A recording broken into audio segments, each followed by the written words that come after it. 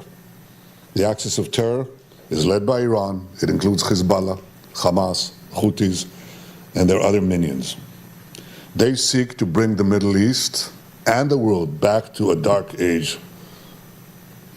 They seek to torpedo, to derail any progress towards peace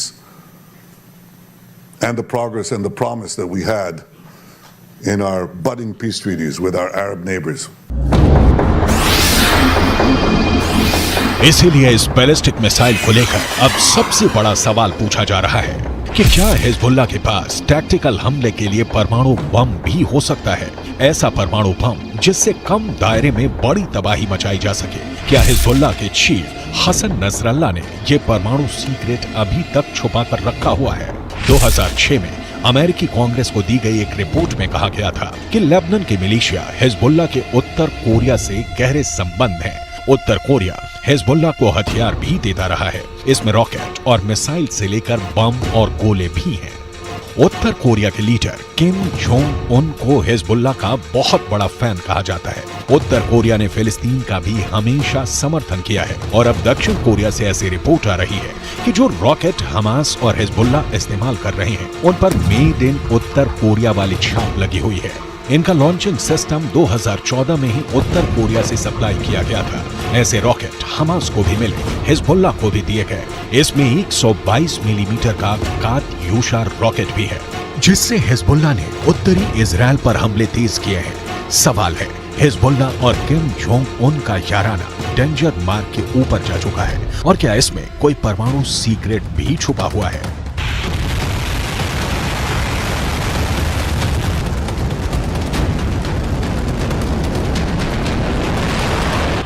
फिलहाल Israel पर anti tank हमलों ने Hezbollah के इरादों को खतरनाक रूप दे दिया है। इजराइल हिजबुल्लाह के हथियारों को लेकर डरा हुआ है क्योंकि उसने अब तक जो एक्शन दिखाया है उसमें इजराइल की कई बड़ी पोस्ट के चीथड़े उड़ चुके हैं। हिजबुल्लाह ने 3 तरह की एंटी टैंक गाइडेड मिसाइलें इस्तेमाल की। ये है कॉर्नेट, इसकी रेंज 5 किलोमीटर तक है। ये रूस की मिसाइल है, लेकिन अब ईरान इसका देसी वर्जन देहलाविया तैयार कर चुका है और ऐसी बहुत सी मिसाइल अब हिजबुल्लाह के पास हैं। दूसरी है BGM-71-2 anti tank guided missile, range है 3.5 किलोमीटर। ये अमेरिका में बनी मिसाइल है, लेकिन अब इसकी नकल ईरान तैयार कर रहा है और उसने हिजबुल्लाह को सप्लाई की है। तीसरी है 85 कॉन्कोर्स, रेंज 4 किलोमीटर। ये भी रूस ने बनाई है और अब ईरान में ये तोसान नाम से तैयार की जाती है। इजराइल ने सीरिया से खतरे को देखते हुए गोलान पहाड़ियों में भी टैंक पहुंचा दिया है। ये हिस्सा पहले सीरिया का हिस्सा था, लेकिन 1967 के युद्ध में सीरिया से इजराइल ने इस हिस्से को अपने कब्जे में ले लिया। लेबनान, सीरिया और इजराइल के ट्राई जंक्शन वाले इलाके में हिजबुल्लाह का पूरा कंट्रोल है। इजराइल पर वार करने के लिए उसको जो मिसाइल मिली है वो उसे ईरान से सप्लाई की जाती रही है और ऐसी मिसाइलों का हिजबुल्लाह के पास बहुत बड़ा जखीरा है। तीनों मिसाइल बहुत ही घातक है, लेकिन अब एक बड़ी मिसाइल का नाम सामने आ रहा है, वो है फतेह 110। इस मिसाइल से नेतन्याहू को डर लग रहा है, तो उसकी बहुत बड़ी वजह है ईरान की ये मिसाइल 300 किलोमीटर तक हमला कर सकती है और ये अपने टारगेट के 3 मीटर के दायरे में गिरती है। एक बैलिस्टिक मिसाइल का इतना सटीक होना बहुत बड़ी बात है और यही बात इजराइल को परेशान कर रही है। फतेह 110 की 2 और खास बातें हैं जिसकी वजह से इसे रोकने में इजराइल को बहुत मुश्किल आ सकती है। ये सॉलिड फ्यूल वाली मिसाइल है, ये कम वक्त में लॉन्च के लिए तैयार की जा सकती है और ये रोड मोबाइल है, यानी इसे कहीं से भी लॉन्च किया जा सकता है और फिर अपना ठिकाना बदलना बहुत आसान है।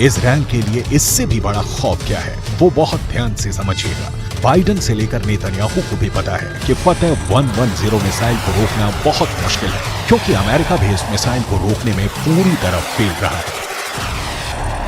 अमेरिका को हमले की जानकारी तो मिल गई थी, इसीलिए उसके सैनिक आसपास अंडरग्राउंड हो गए थे। तब ईरान ने फतेह मिसाइल का ही एक पुराना वर्जन इस्तेमाल किया था और अमेरिका के एयर डिफेंस सिस्टम इस मिसाइल को रोकने में नाकाम रहे थे। ईरान ने ऐसी करीब 20 मिसाइलें दागी थी। ये जहां गिरी वहां ऐसे ऐसे गड्ढे बने और 100 से ज्यादा अमेरिकी सैनिकों को धमाकों से गहरा सदमा पहुंचा था। देखा जाए तो इस वक्त पूरे पश्चिम एशिया में युद्ध की चिंगारी पहुंच चुकी है। इजराइल से लेकर गाजा तक, गाजा से निकली आग लेबनान तक पहुंच चुकी है। चिंगारी सीरिया और ईरान में भी नजर आ रही है और अब उत्तर कोरिया से मिले हथियार बड़ा खतरा बनते दिखाई दे रहे हैं। If they go strong, if they're not defeated, they will derail this process. They will imperil the entire Middle East. If the Middle East falls to the axis of terror, Europe will be next, and no one will be safe. This is not a local battle. This is a global battle. The paramount need is to defeat this axis. That battle is now being waged by us against Hamas in Gaza. There is no substitute for victory.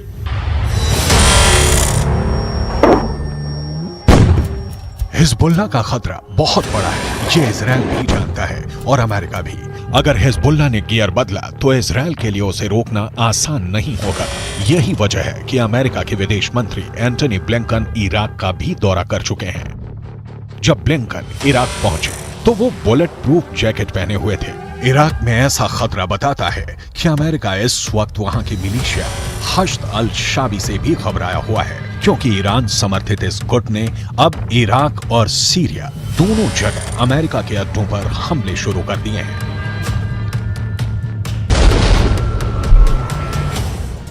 जब Hezbollah और Hamas का double खतरा खड़ा हो गया है तो Biden ने एक बहुत ही खतरनाक बम इजराइल भेजने का फैसला कर लिया। इस बम को दुनिया बालाकोट वाले बम के नाम से भी जानती है। अब इसे गाजा का नया बवंडर भी कहा जा रहा है। क्यों? जरूर देखिए कच्चा चिट्ठा के जरिए।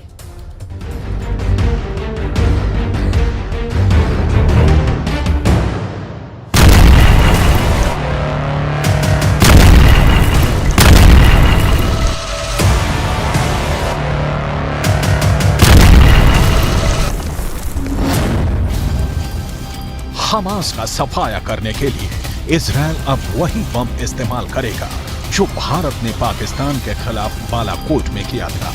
ये ऐसा बम है जिसे जहां ऑर्डर मिलता है तो बस वहीं गिरता है। ये दुश्मन को चुन चुन कर मारता है और अब इजराइल इसी बम से हमास को खत्म करना चाहता है। स्पाइस बम एक तरह की किट होती है जो बम को एक ग्लाइड करने में मदद करती है और फिर सैटेलाइट की मदद से ये उसी ठिकाने पर गिरता है जहां इसे टारगेट मिलता है। ये इजराइल की बनाई गई टेक्नोलॉजी है जिसका उत्पादन अब अमेरिका में हो रहा है। यही वजह है कि अमेरिका ने अब 2,500 करोड़ रुपए का हथियार पैकेज इजराइल को डिलीवर करने का फैसला किया है।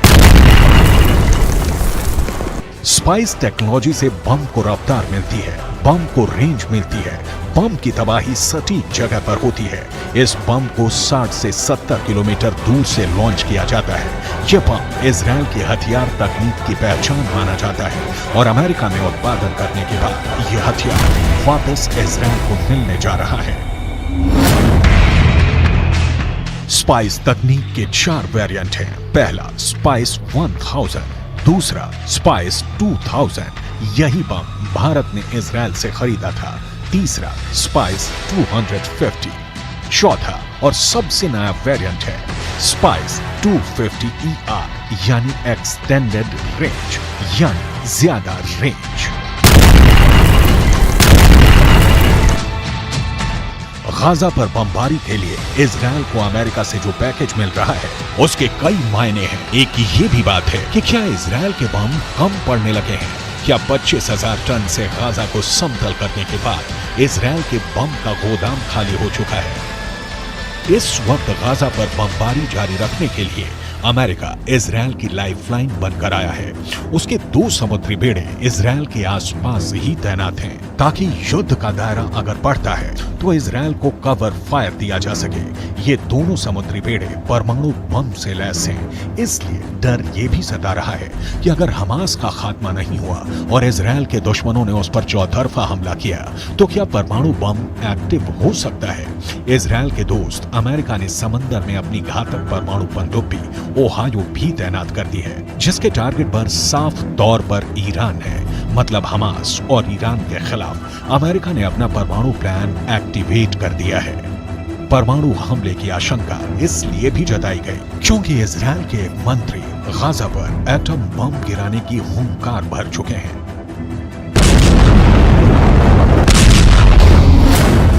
अब रूस ने भी परमाणु बम की नुमाइश करके अपनी नीयत साफ कर दी है, जिसके बाद अमेरिका घबराया हुआ है। बाइडेन ने अपने नए परमाणु बम पर काम करना शुरू कर दिया है। अमेरिका ने नया परमाणु बम बनाने का ऐलान किया है।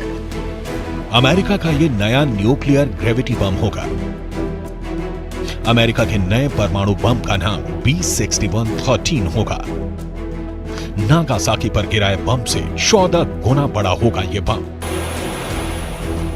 अमेरिकी रक्षा विभाग ने ऐलान किया है कि वो B61 परमाणु ग्रेविटी बम के मॉडर्न वर्जन B6113 पर काम शुरू करने जा रहा है। अमेरिका का ये नया परमाणु बम कितना ताकतवर होगा? सवाल है कि क्या अमेरिका रूस के जार बम से भी बड़ा और अधिक शक्तिशाली परमाणु बम बना सकता है? क्योंकि विदेशी मीडिया की माने तो पुतिन ने जार बम की ये प्रदर्शनी अमेरिका को चिढ़ाने के लिए ही रखी है।